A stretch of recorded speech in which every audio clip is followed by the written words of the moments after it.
We get started. Another couple of stickers. Here's one from James over at Blue Line Turnings. Thank you, James. And here's one from Daniel over at Tournage du Bois. Thank you, Daniel. I will put links to Daniel's YouTube and James's Instagram in the description. Now, let's get on with this video.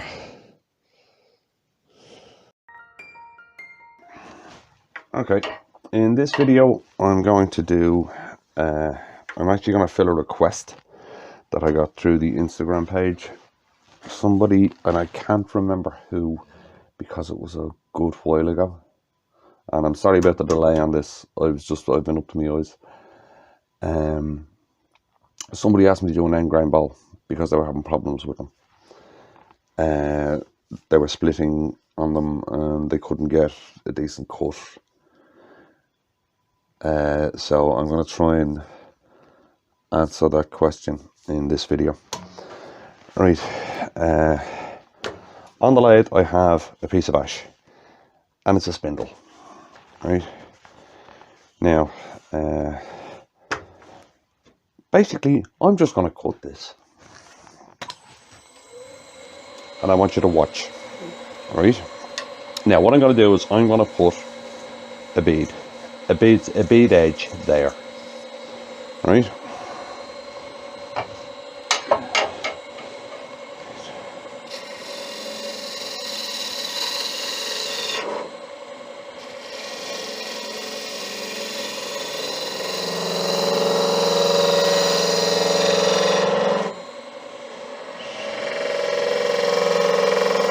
how many people are shouting at the screen?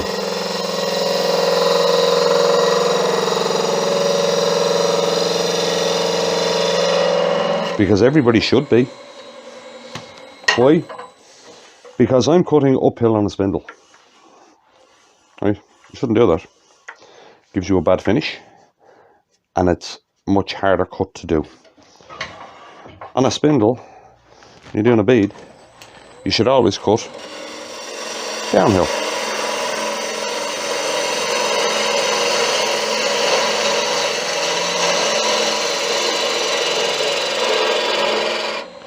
Gives you a much better cut and it's a lot easier. If you wouldn't do it when you were doing that, why would you do it on that? That's an end grain bowl. Well, it's a rough turned end grain bowl and it's in the same orientation as that. So if you won't do it on that, why would you do it on that? I've seen people, and this is where an awful lot of the problem with getting a finish cut on end grain bowls starts. People cut them like they would, like they would a side grain bowl, that way. Right? They go that way because it's easier to cut. It feels more natural because that's the way we always do it. But if you actually look at it, right, I'm cutting uphill on a spindle if I do it that way. Right? I should be cutting that way, downhill, the same as I do it on a spindle. Right?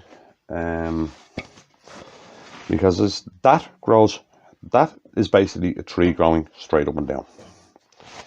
So's that. It's a tree growing straight up and down. So if I wouldn't cut uphill on that, I shouldn't be cutting uphill on this. For shaping and stuff, you can get away with it. But for a finish cut, always downhill. Right, that should solve part of the question I was asked. Why can't you get it? Why can't I get a good finish cut on it? Probably because you're cutting like a normal bowl. Right, you're cutting that way. Right, you're cutting uphill on end grain, which you shouldn't do. The other part of the question was they always split on him. Right, something that I always do. Right, remember, if you're doing an end grain bowl, you have the pith. I'll rough turn the bowl and I will reinforce the pith with CA. I will soak the pith in CA. Even if I'm doing a dry blank, I will still soak the pith in PA. Or in CA, sorry. It just reinforces it and it helps with the cracks. Another thing is there are certain woods that I won't do end grain bowls on. Any wood that's prone to cracking, unless your blank is completely dry before you start, I wouldn't do an end grain bowl out of it. If your blank is completely dry and hasn't cracked, then far away it's not going to crack. But a wet bowl is going to crack. I've tried holly. I've tried rough turning holly end grain, it cracked. I've tried rough turning various fruit woods, they crack. This one's monkey puzzle, it doesn't crack. Beech doesn't crack. Ash doesn't crack. Another question is, why would you do an end grain bowl?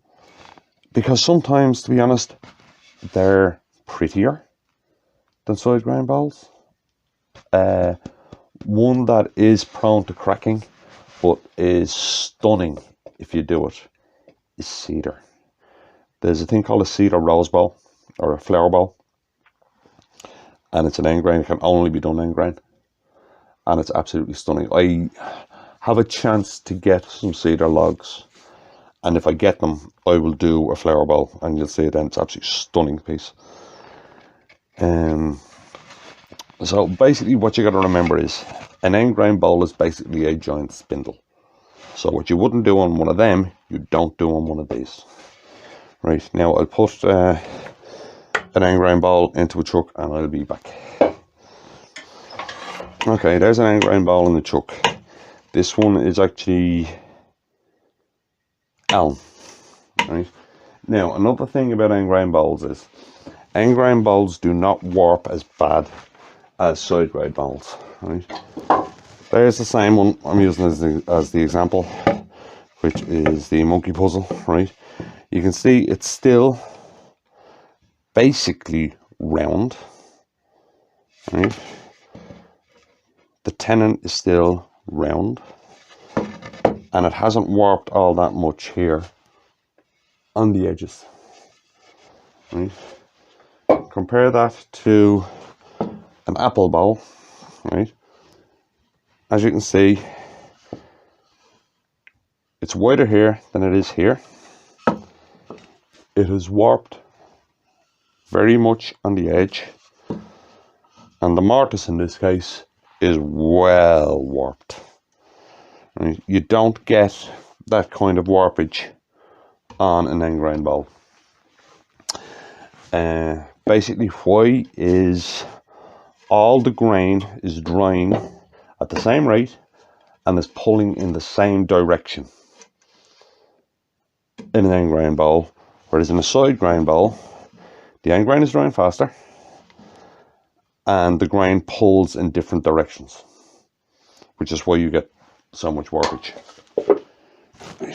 Now, we'll get to turning this, and this one's actually very good. Now,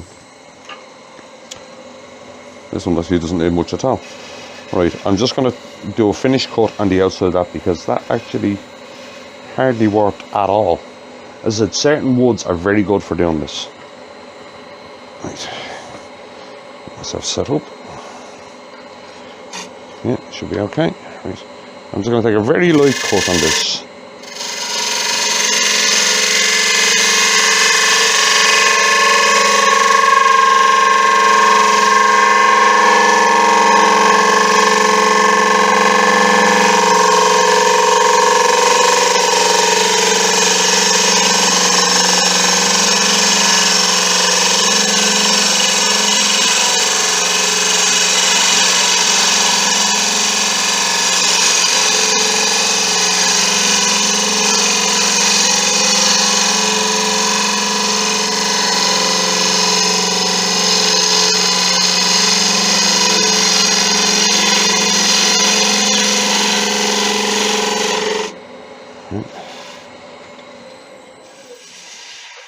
Now you can see No tear out, clean cut, and it was an easy cut. And that's because I was cutting downhill, the same way we would on a spindle. As I said, now this one is actually very good because it didn't warp at all. And this was in the kiln. I rough turned it, put it in the kiln, and it's been up here in the shelf for about 6 months. Now I'm just going to trim the edge.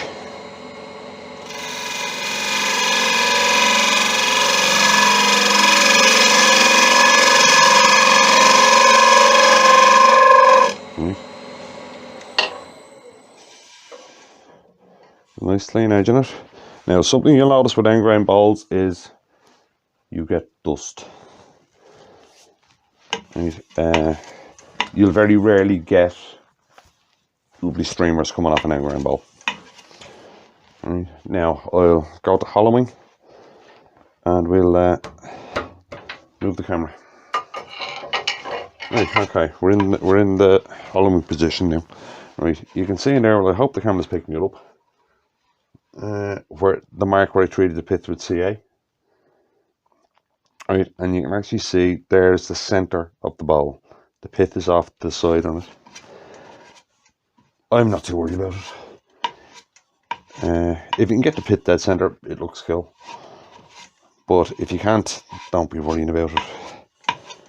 Right, now I'm just going to hollow like normal. Right, the last cut on it is going to be with a heavy duty negative ray scraper, and it'll be coming out so that I'm laying the fibres down. Right, but for hollowing, I'm going to be hollowing inwards as normal.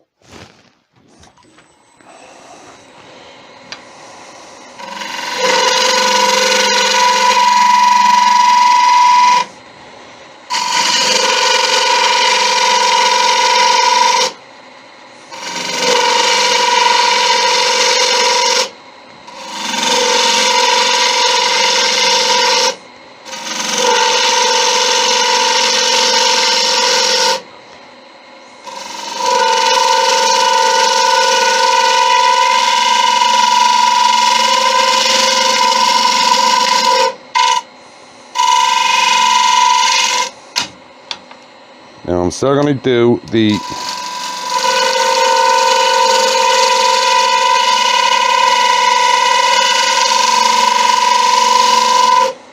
section by section thing, right? To try and keep stability in the middle of the bowl.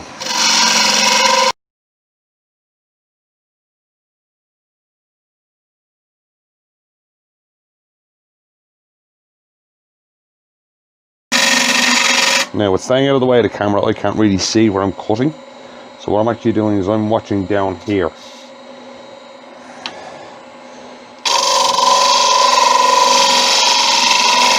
Normally I'd be sitting on the lathe, as you've seen me do quite a few times.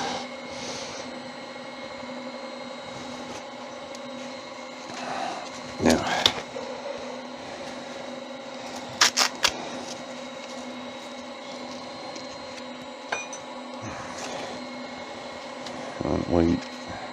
the nerve damage in my hand has been getting really bad lately.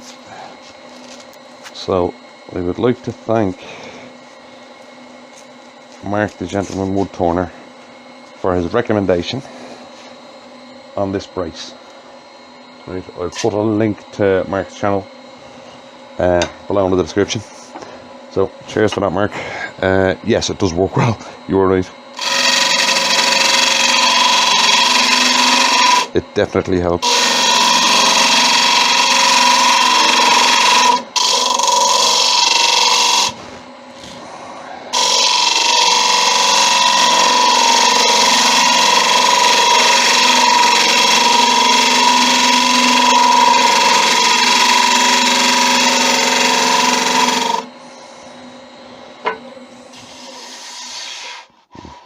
Definitely does help, mate. Thanks for that.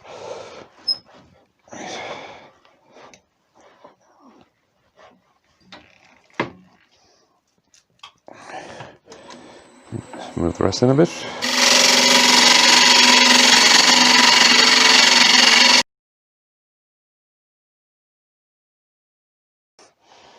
Even there, it's not too bad of a cut, but you can see there,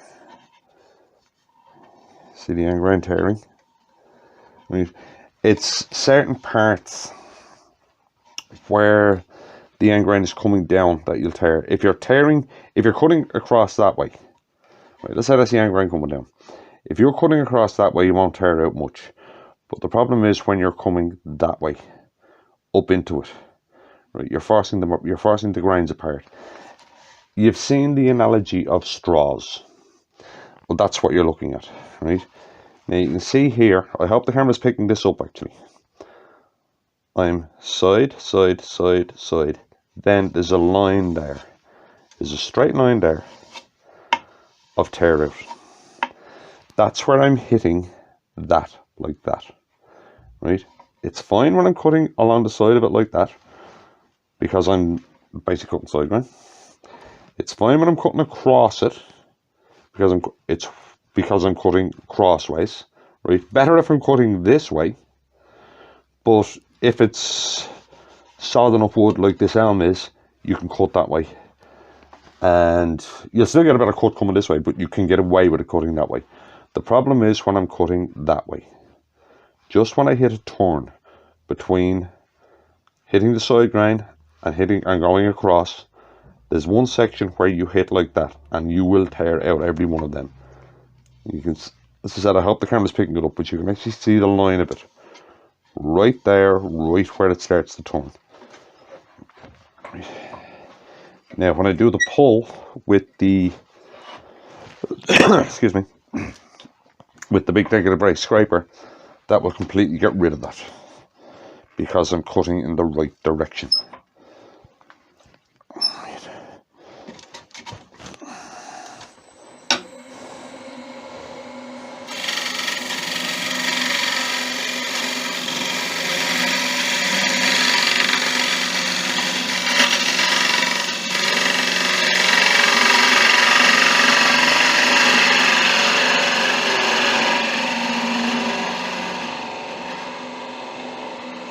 Oh, another question I got asked as well is, how do you keep your bevel riding when you're going down the end there?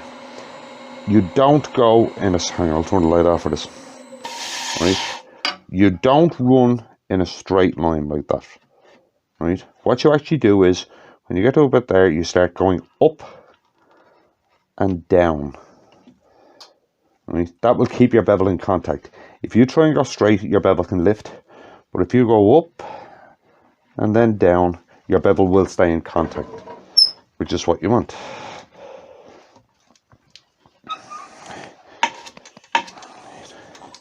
And that's not only for end grain bolts, it's for all bolts, by the way.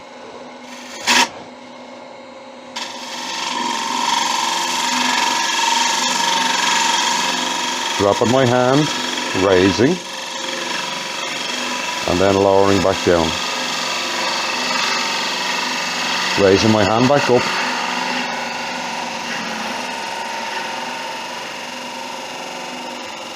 to take out that middle piece, right? And I don't know if you can hear that or not, but the bevel is rubbing there. Bevel still rubbing, bevel still rubbing. Right? You can actually see it's cutting going backwards, which means the bevel's rubbing. Right, now I'm going to have to do that cut again, because that's not going to be nice in there now. Nice light cut. Drop my hand. Keep the bevel rubbing. Raise my hand again to drop the bevel back down.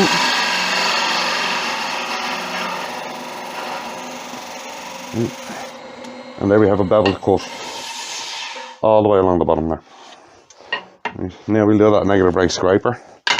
And as I said, I really hope the camera is actually picking up that line there. Right. And you'll see when I come this way, that line will just disappear. And it's only because I'm cutting in the right direction.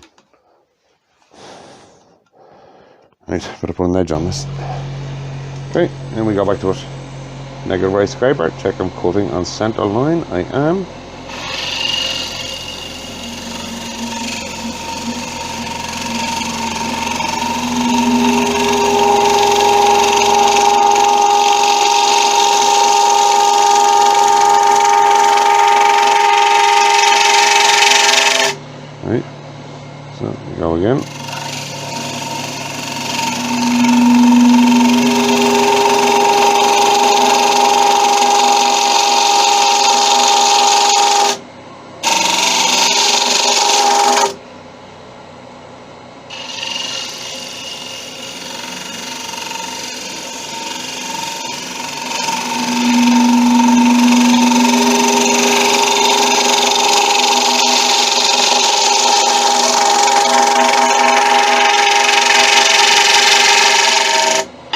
about the only time you'll actually get any form of a shaving off an end grain bowl, but even then, it's not actually a shaving.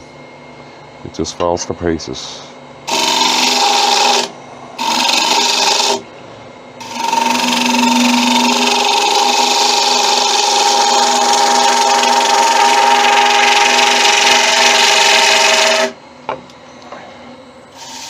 Look at that.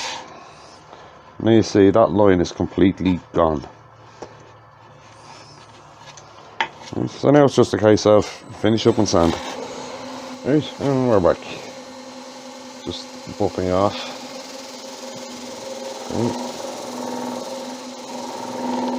And tip number 200 and whatever. Right, don't sneeze when you're sanding a bowl, or you could catch yourself and end up with a plaster on your hand. I was just standing here and I sneezed, and my finger just there on my thumb touched there. I got myself a nice little cut. Stuff like that happens once there was no serious injury. Now, as I've said a load of times, doing this bowl, it's basically a giant spindle, right? But there's one thing that I would do on a spindle that I will not do on this, and that is use that. It's a spindle roughing gouge. Okay, this is a giant spindle, but the forces are very different. That's very big. There's an awful lot of force in that. Personal opinion, I wouldn't use a spindle roughing gouge on it. I'd use a ball gouge, which I did.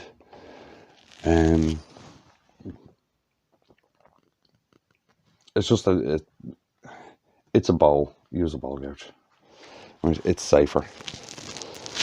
Right, now that the inside of that is finished, we'll flip it over and we'll take the tan off.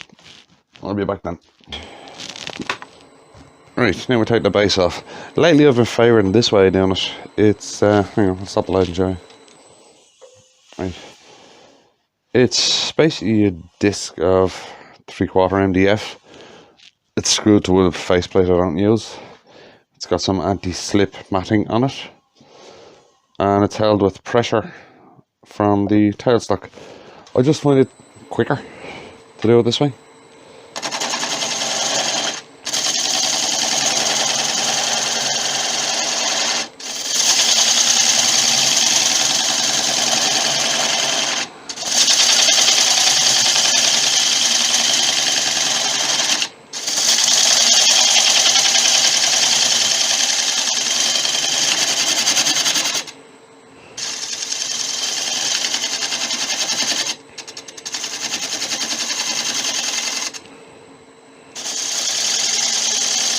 Now, with this being end grain, what you have to remember when you're doing the base is you're cutting directly down into end grain, right? So try not cut straight, try and cut with a pull. I don't know if the camera's picking it up, but that cut there isn't straight like that, it's tilted that way. I'm pulling as I'm cutting. What I'm trying to avoid doing is cutting directly down into the end grain.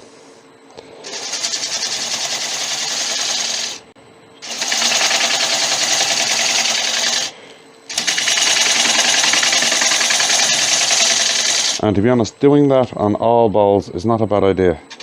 Now I'm going to cut straight across.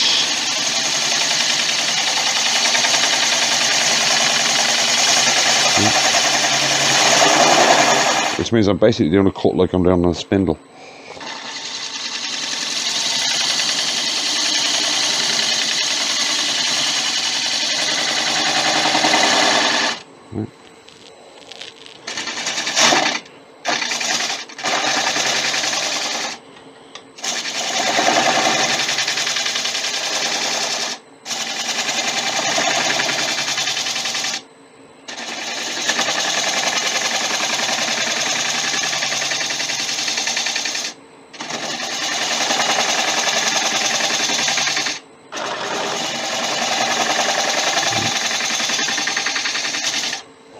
Yeah, by pulling that, what I'm basically doing is turning that into a downhill cut.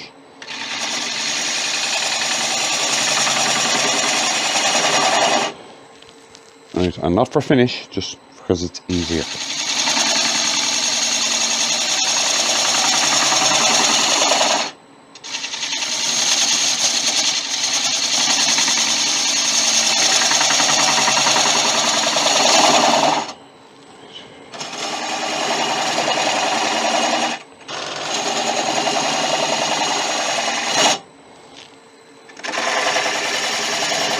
Now I got a spindle gouge to get in there as close as I can get.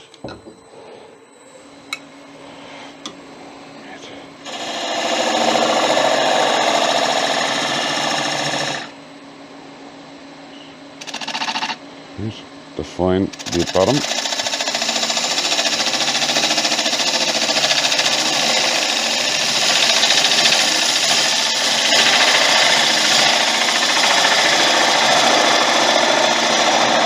Nice clean cut all the way across it.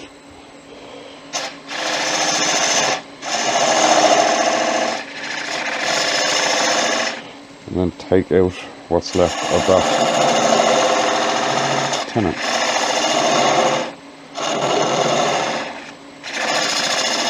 As close as I can get it.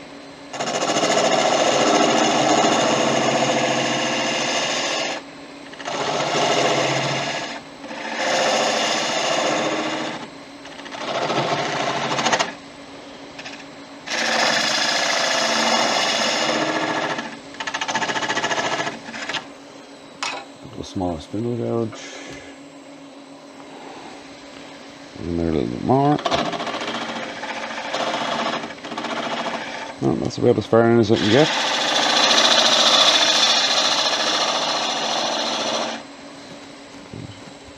And below. Now I'll just take that off and sand it a little piece away and hand sand the rest of it. So I'll be back in a second. Okay then, there we have it. An end grain elm bowl. Hopefully it has answered the questions I was asked. Again, I apologise, I can't remember who asked me them. I'll go through the Instagram messages and see if I can find it. If I can, I'll put a link. Well, I'll put the name in at the start of this video. I don't know how long Instagram keep messages. I had a quick look on the phone here and I couldn't find it. But anyway, I hope that's helped. I hope it's answered a couple of questions. I hope it's helped people with end grain bowls. As I said earlier on, Marty Gentleman Woodturner. If you need to be inspired to do anything, go to that man's channel. The man is a walking inspiration, right? His turning is good, but his story is unbelievable. If you ever think to yourself, I can't do that, just go and look at Mark's channel and that'll sort you out, right? If you like the video, please like, share and subscribe, and I'll see you in the next one.